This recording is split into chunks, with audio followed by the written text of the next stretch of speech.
열현상에서 가장 친숙한 물리량이 온도입니다. 얼마나 뜨거운가 하는 것을 나타내는 것이 바로 온도인데, 이 온도를 어떻게 체계적으로 기술할 수 있게 됐느냐, 역사적으로 조금 살펴보면 스웨덴 사람 안데레스 셀시우스라고 하는 사람이 있었습니다. 이 사람이 맨 먼저 스웨덴에서 출생한 천문학자, 물리학자, 수학자였습니다. 스웨덴에 있는 대학교에서 천문대장도 하고 그랬는데 1742년에 물이 어는 점과 끓는 점, 우리가 가장 잘 알 수 있는 온도 중에 하나죠. 이것을 백등분한 온도계를 제안했습니다. 그렇게 해서 온도계로 사용하죠. 이때 18세기 말 이때쯤만 하더라도 아직 제대로 된 온도계가 없던 그런 시기였다라고 하는 것입니다. 그래서 셀시우스는 이런 온도계를 만들고 그 온도계 이름을 어떻게 정했냐면 센티그레이드 스케일이다, 이렇게 이야기했습니다. 그래서 사실 우리도 옛날 생각하면 센티그레이드 스케일이라고 이렇게 불렀던 때가 있었습니다. 이 사람은 어떤 사람이냐면 오랫동안 대학교 스웨덴에 있는 웁살라 대학이라는 대학에서 이제 천문대장도 하면서 오로라도 관찰하고, 그 다음에 지구 형태가 어떤지 알기 위해서 자오선의 길이를 측정하고, 그 다음에 지구와 태양사의 거리를 측정하는 방법, 이런 것을 제안하고, 이런 아주 여러 가지 다양하게 관심을 가졌던 이런 사람이었는데, 불행하게도 42세에 폐결핵으로 사망하고 말았습니다.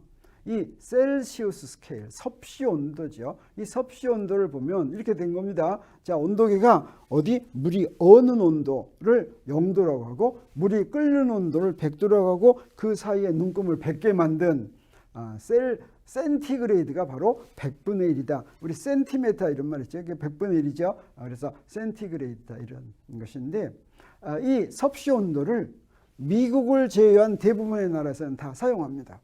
미국만 아직도 화씨 온도를 사용하고 있죠. 그래서 계속 이 섭씨 온도를 센티그레이드 스케일이라고 불렀는데 1948년 국제회의에서 셀시우스, 이것을 제안한 셀시우스를 기념하기 위해서 셀시우스 스케일이라고 이렇게 부르기로 했습니다. 섭씨 온도를 그래서 영어로는 셀시우스 스케일이다, 이렇게 부릅니다. 그리고 디그리 셀시우스 이렇게 얘기하면 디그리 셀시우스, 이 고유명사입니다. 이건 바로 뭘 나타내냐면 섭씨로 0도를 나타낸다. 섭씨로 0도는 어떻습니까? 물이 어느 온도라고 하죠. 이제 그런데 이런 표준이 그동안에 많이 바뀌었습니다. 왜 그러냐면 이런 거를 전에는 0도가 어떨 때를, 왜냐하면 물이 어느 온도가 압력의 기압에 따라서 부피에 따라서 이렇게 막 달라지죠. 끓는 온도도 마찬가지죠. 이게 복잡하죠. 자, 이것을 누구나 다 똑같이 결정할 수 있는 그런 좋은 방법이 있어야 되기 때문에 국제회의에서 그런 걸 정합니다. 1958년 국제회의에서는 이 섭씨 온도, 셀시우스 스케일을 무엇으로 정했냐면 절대 온도를 이용해서 정했습니다. 우리가 곧 이제 배우게 되겠지만 절대 온도라고 하는 것은 뭔가 온도에서 있을 수 있는 아주 절대적인 그런 스케일입니다. 자, 그것으로 눈금을 정했는데 이 절대 온도로 273.15도를 섭씨 온도로 0도로 이렇게 정했습니다. 그 다음에 이제 다른 온도 눈금이 뭐가 있냐면 파렌하이트, 화씨 온도가 있습니다. 파렌하이트는 독일 사람 다니엘 파렌하이트가 처음에 시작한 것입니다. 파렌하이트는 독일에서 출생했지만 대부분 어디에 살았냐면 네덜란드에서 살았습니다. 그래서 네덜란드 사람이라고 말해도 과언이 아닌 사람입니다. 사람은 물리학자고 발명가고 특히 온도계를 제작하는 데 심혈을 기울였던 이런 사람입니다. 그래서 수은을 이용해서 당시에 실용이 가능하고 정확한 온도계를 최초로 제작해서 이것으로 온도를 측정하는데 굉장히 크게 기여한 이런 사람이라고 생각할 수가 있습니다. 사람이 1724년에 표준화된 온도 눈금을 최초로 제안했습니다. 셀시우스보다 더 먼저 한 거죠. 네, 그래서 이 화씨 온도 눈금을 보면 섭씨 온도는 어떻습니까? 우리가 가장 흔한 물을 이용해서 물의 어는 점과 끓는 점으로 했다면 이 사람은 구현하기가 제일 쉬운 걸로 했습니다. 확실한 거, 구현하기가 혼동하지 않는 거. 그래서 화씨로 0도를 무엇으로 정했냐면 소금과 물과 얼음이 평형인 온도로 정했습니다. 이걸 영도를 정하고 그 다음에 여기에 물이 어느 온도를 32도, 화씨 32도로 정하고 그래서 화씨 온도는 3개의 기준을 정했습니다. 또 하나 체온을 96도로 정했습니다. 그랬더니 어떤 편리한 점이 있었냐면 이 사람은 수온을 가지고 많은 연구를 한 사람입니다. 이런 온도계가 어떤 특징을 가지고 있냐면 수온의 끓는 온도가 화씨로 300도가 되는 그런 특징이 있습니다. 그리고 그러면 이제 어떻게 되냐면 물이 끓는 온도는 212도가 되는데 그러면 물이 어는 온도하고 끓는 온도 사이에는 몇 도 차이가 됩니까? 180도 차이가 되죠. 그래서 섭씨 온도는 물이 어는 온도와 끓는 온도를 100눈금을 만들었다면 화씨 온도는 그것을 180눈금으로 만든 게 차이가 있다. 이렇게 이야기할 수가 있습니다. 그래서 이게 처음 유럽에서는 이 온도계가 더 널리 사용이 됐고 특히 영어권 국가에서는 기후 관련 온도라든가 산업 관련 온도라든가 또는 의학 관련 온도에서는 대부분 이 화씨 온도를 널리 이용을 했습니다.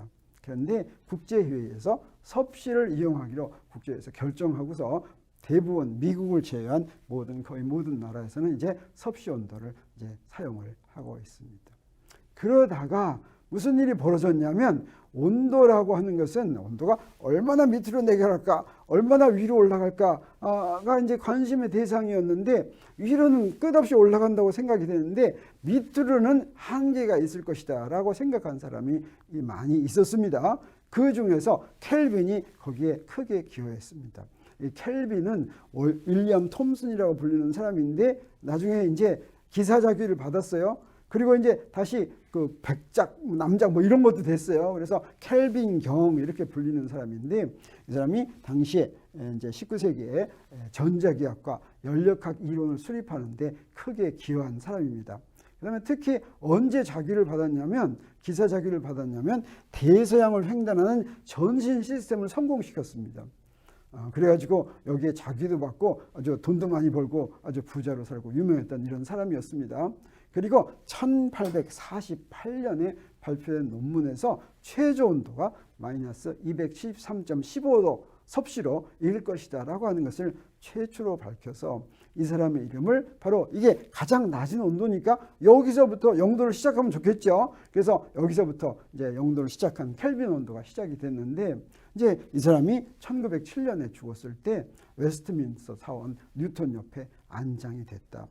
당시에 뉴턴이 웨스트민스터 사원은 어떻습니까? 당시에 왕이라든가 귀족이라든가 이런 사람들이 묻히는 데였죠. 그런데 이제 그 뒤에 오면서 17세기, 18세기에 오면서 굉장히 국가에 공로가 많은 사람들도 거기에 묻혔는데 과학자로서 첫 번째로 묻힌 사람이 뉴턴이었습니다. 그리고 켈빈 경도 그 옆에 붙였다라고 하는 것은 과학자로서 큰 영예다라고 하는 것을 우리 알 수가 있겠습니다. 그러면 절대 온도는 어떻게 되냐면 절대 온도는 그래서 켈빈 스케일 이렇게 불립니다. 그래서 섭씨 온도는 셀시우스 스케일, 화씨 온도는 파렌하이트 스케일 한다면 절대 온도는 켈빈 스케일인데 이때 0K는 0도 K는 어떤 온도냐면 가능한 최저 온도다. 그래서 이 온도로 봤더니 물이 어는 온도가 얼마냐면 213.15도 K다라고 하는 것을 알게 됐습니다. 그래서 가장 낮은 온도를 0K로 정하고 그 다음에 눈금은 어떠냐? 한 눈금은 섭씨 온도와 같게 했습니다. 그래서 물이 어느 온도와 물이 끓는 온도 사이에 100등분한 거 이것도 절대 온도의 한 눈금과 같게 이렇게 만들었습니다. 그리고 이제 온도에 대한 SI 단위는 그래서 켈빈으로 정했습니다. 켈빈으로 정했다고 하는 것은 온도 눈금은 섭씨 온도 그대로 따지고 0도는 절대 온도를 했다라고 하는 것입니다. 근데 우리 온도를 표시할 때 섭씨 온도하고 화씨 온도는 도씨 이렇게 표시하죠. 근데 절대 온도는 이렇게 표시하지 않습니다. 도 K 이렇게 표시하지 않아요. 이렇게 표시하지 않고 어떻게 하냐? 그냥 K 이렇게 표시합니다. 그래서 여기서도 그렇게 썼어요. 0K 213.15K 이렇게 썼습니다. 그게 이제 절대 온도의 특징이 되겠습니다. 그래서 온도 눈금을 여기서 한번 비교를 하면 이렇게 되겠어요. 여기 온도가 있는데 세 가지가 이렇게 있다면 셀시우스 스케일, 파렌하이트 스케일, 켈빈 스케일이 있다면 여기에 물이 어느 온도는 셀시우스 스케일로는 얼마입니까? 0도입니다. 그 그 다음에 파렌하이트 스케일로는 얼마입니까? 35도. 그 다음에 켈빈 스케일로는 273.15도 이렇게 되겠습니다. 그리고 물이 끓는 온도는 어떻게 했냐? 셀시우스 스케일로는 100도, 그 다음에 파렌하이트는 212도, 그 다음에 켈빈 스케일 절대 온도는 373.15도 이렇게 되는 것을 우리가 알 수가 있습니다. 근데 어떻게 해서 우리 도대체 절대 온도 0도가 가장 낮은 온도라고 하는 것을 어떻게 할까 하는 것을 한번 보도록 하겠어요. 도대체 온도란 무엇인가? 우리가 나중에 조금 더 자세히 하겠지만 그 개념을 볼 것 같으면 우리 열에너지와 온도는 긴밀하게 관계가 있습니다. 열에너지가 많이 있으면 온도가 올라가겠습니까? 그렇지가 않습니다. 네, 그래서 열에너지는 어때요? 우리 여기 물이 있으면 물의 양만 많아지면 열에너지가 더 많아지겠죠. 근데 온도는 어떻습니까? 온도가 양은 작더라도 온도가 높으면 그러면 두 온도가 낮은 거와 온도가 높은 걸 접촉시키면 열에너지는 어디서 어디로 이동합니까? 높은 온도에서 낮은 온도로 이동하죠. 열에너지가 많은 데서 열에너지가 작은 데로 이동하지 않습니다. 그러면 온도는 열에너지와 관계는 있을 것 같은데 어떤 관계가 있을까? 열에너지는 바로 뭐였어요? 이건 뭐냐면 아까 했지만 이렇게 무질서하게 어떤 개가 있으면 그 개의 구성 입자들이 무질서하게 운동하면 이 무질서하게 운동하는 게 뭐라고 그랬어요? 지들은 막 열심히 운동하지만 전체로는 운동하지 않죠. 이게 무질서한 운동이죠. 이놈들의 운동 에너지를 전부 다 합한 거 이게 바로 열 에너지인데 그래서 이걸 우리 어떻게 쓸 수가 있었습니까? W는 JQ 이렇게 썼죠. 전에는 열을 칼로리로 표시했는데 그게 이제 운동 에너지인 줄 알았으니까 W 이렇게 됐다라고 하는 거죠. 그래서 자, 저 식은 열의 단위를 칼로리를 에너지의 단위로 바꾸는데 저 열의 일당량 이게 사용이 됐죠. 그럼 온도는 어떠냐? 온도는 바로 뭐냐면 열에너지는 열에너지인데 그것을 기체 입자의 수로 나눈 개를 구성한 입자 하나당 평균으로 나눈 것입니다. 그래서 하나의 평균 운동 에너지다 이렇게 얘기할 수가 있겠어요. 그래서 이렇게 그러면 이게 온도니까 어떻습니까? 하나당 전체 열 에너지를 입자 전체 숫자로 나눈 겁니다. 그러면 이 평균 운동 에너지는 2분의 1 mv 제곱이니까 어떻습니까? 어떤 경우가 있냐면 안 움직이면 어떻게 되겠어요? 평균 운동 에너지가 0이겠죠. 근데 더 낮을 수 있습니까? 없습니까? 없죠. 그래서 온도란 구성 입자 하나당 평균 운동 에너지인데 바로 운동 에너지는 2분의 1 mv 제곱해서 0보다 0과 같든지 커야 되기 때문에 가장 낮은 건 어떠냐? 평균 운동 에너지가 0이라는 건 무슨 뜻이 되겠어요? 전부 다 정지해 있는 경우죠. 그래서 이 운동 에너지는 그래서 온도도 운동 에너지니까 어떻게 표시할 수가 있겠습니까? 에너지로 표시할 수가 있습니다. 그래서 온도를 에너지로 표시할 수 있는 그 전환 인자가 있어야 되겠어요. 저는 저기서 W는 JQ 하면 저 J 환산 인자와 마찬가지로 온도를 에너지로 변환시키는 환산 인자를 무엇이라고 하냐면 볼츠만 상수라고 합니다. 그래서 온도의 단위를 에너지 단위로 바꿀 때는 KB를 곱하면 되는데 이 KB라는 값은 얼마냐면 1.38 곱하기 10의 마이너스 23승 줄 퍼 K입니다. 1도당 1.38 곱하기 10의 마이너스 23승 줄이다 이런 뜻이 되겠어요. 이 상수를 뭐라고 부르냐면 볼츠만 상수라고 부르는데 우리 앞으로 볼츠만 상수에 대해서는 앞으로 더 자세히 공부하게 됩니다. 그래서 우리 뭘 알았습니까? 여기서부터 온도의 개념이란 뭐냐? 분자 하나당, 입자 하나당 평균 운동 에너지니까 이게 0보다 더 작을 수는 없죠. 그래서 최저 온도가 존재한다라고 하는 것을 우리 알 수가 있습니다. 그런데 이것까지 모르던 그 옛날에도 최저 온도가 있어야 된다고 하는 것을 알려주는 그런 증거가 있었습니다. 그게 바로 뭐였냐면 샤를 법칙이었어요. 샤를 법칙은 어떤 법칙입니까? 이거는 압력이 일정할 때 기체의 부피는 절대 온도에 비례한다라고 하는 것이죠. 근데 온도가 점점점 내려가면 부피는 점점 작아지지만 부피가 0이 될 때까지 내려갈 수 있습니까? 없습니까? 없죠. 왜 그렇습니까? 내려가면 부피가 0이 되기 전에 먼저 고체로 바뀌죠. 또는 액체로 바뀌죠. 그래서 더 이상 기체의 부피를 생각할 수가 없게 되죠. 근데 재미있는 것이 그렇게 바뀔 수가 없더라도 우리 그래프는 그대로 연장해서 그릴 수가 있습니다. 그래서 이거를 밑에 가로축을 절대 온도라고 하겠어요. 그 다음에 세로축은 부피라고 하겠습니다. 그래서 이 경우에 헬륨의 경우에 이렇게 그렸어요. 헬륨의 경우에는 액체로 되는 온도가 굉장히 낮습니다. 거의 절대 온도 0도에 가까워요. 그래서 쭉 그릴 수가 있어요. 쭉 헬륨을 이렇게 그렸습니다. 그 다음에 다른 거 메탄을 그렸어요. 메탄은 어떠냐? 저기서 0 되기 전에 액체로 바뀝니다. 근데 연결을 할 것 같으면 어디에서 만나냐면 헬륨이 만난 데하고 같은 데서 만나요.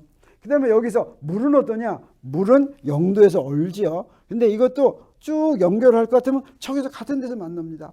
또 여기 아산화질소, 이거는 한 마이너스 90도쯤에서 액체가 되는데 이것도 쭉 연결하면 저 한 점에서 만나요. 저 한 점이 어디냐면 여기가 바로 놀랍게도 저기가 어디에 해당해요? 부피가 0인데 해당하는 겁니다. 실제로 부피가 0으로 안 가죠. 근데 부피가 0인데 해당하는데 저 온도가 바로 뭐냐면 연결해서 그릴 것 같으면 마이너스 273.15도 섭씨로 딱 이렇게 되는 것입니다. 그래서 샤를 법칙만 보고도 실제로는 관찰되지 않는 데라고 하더라도 쭉 연결할 것 같으면 바로 부피가 0이 되는 온도에 도달하는 것을 우리가 알 수가 있습니다.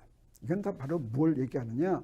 온도의 의미가 아까 우리가 얘기한 것처럼 분자 하나당 구성입자 하나당 평균 운동 에너지의 의미다라고 하는 것을 여기서 바로 알려주는 것이죠. 그래서 최저 온도가 존재한다라고 하는 것을 샤를 법칙으로도 확실하게 알 수가 있습니다. 네, 정리하면 이랬습니다. 온도 눈금 어떻게 쓰였습니까? 최초로 한 게 1724년 파렌하이트가 수온으로 눈금을 정한 것이었죠. 네, 그리고 나서 널리 이용되는 눈금은 언제 정해졌습니까? 1742년에 스웨덴의 셀시우스가 물을 이용해서 정한 것이었죠. 그 다음에 공인된 SI 온도 눈금은 그것은 이제 온도의 의미가 무엇인지 확실하게 안 거죠. 거기서부터 정한 1848년 켈빈 스케일이 이제 공인된 온도 눈금이다라고 하는 것을 우리가 알 수가 있습니다. 그리고 최저 온도는 봤더니 어떻습니까? 구성 입자들이 모두 정지한 상태의 온도가 바로 최저 온도라고 하는 것을 알게 되었습니다.